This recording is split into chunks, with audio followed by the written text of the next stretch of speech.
As the eurozone debt crisis continues to deepen, it looks as if the Greek people are going to pay the highest price. Professor Mariana Mazzucato, do you think that austerity measures for Greece and the other countries in financial difficulty at the moment are the way forward?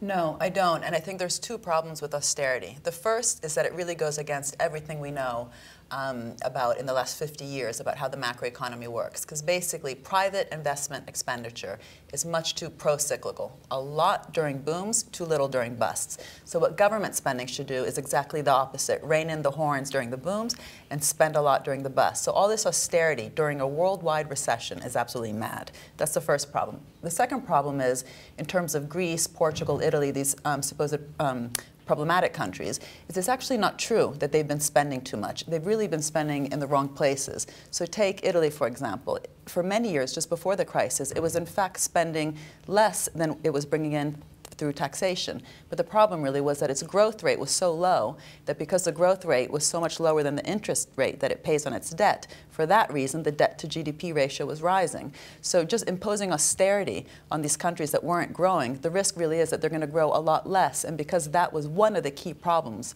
in terms of why its debt to GDP ratio was rising, it's counterproductive really. And where should this spending be going?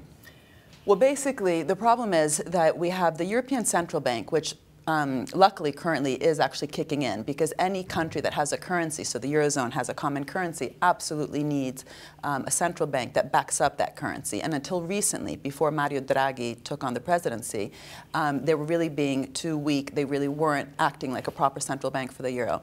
But now the problem is that we do have this quantitative easing, which is good. However, that's only creating what we economists call M1, the first type of money, which is basically ending up in the hands of the banks. In order for that money in the banks to actually reach out into the economy, what we call M2, we need both lending to occur, we need business confidence to be willing to even apply for the loans, and that's not happening. And partly the reason that's is not happening is, again, because of austerity. There's actually no demand really out there right now.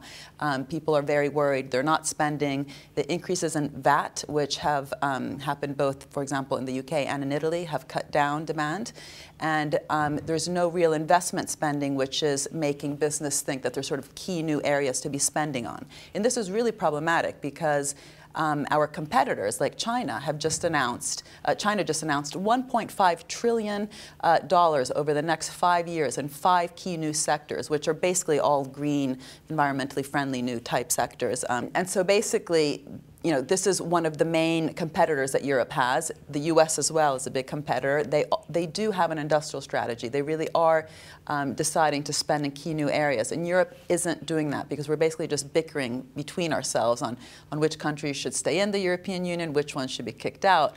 And I think we need much more solidarity. And one way to do that would actually be to get, for example, the surplus in Germany to be spent in key areas in the deficit countries.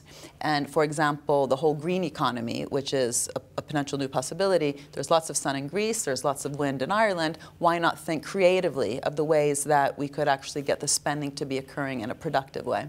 And I think you believe that the European Investment Bank should be more heavily involved in these kinds of Absolutely. activities. I think that the European Investment Bank should potentially join this troika of the IMF, the ECB, and the European Union, so that we actually have a vision for growth, because that's lacking. The Troika right now, those 3 institutions, really are just pushing the austerity, and they're not actually saying what the different countries should do in terms of nurturing growth.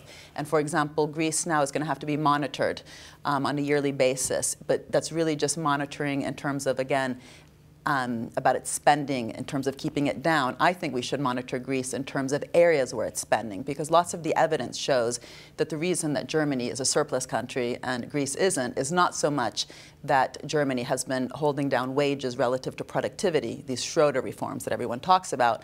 It's more because they've actually really been spending on key areas like human capital, training, R&D. So if we want countries like Greece and Italy to rise and to be competitive like Germany, perhaps we should be monitoring that they're actually spending in those areas. Instead, all the talk is about monitoring to make sure they don't spend.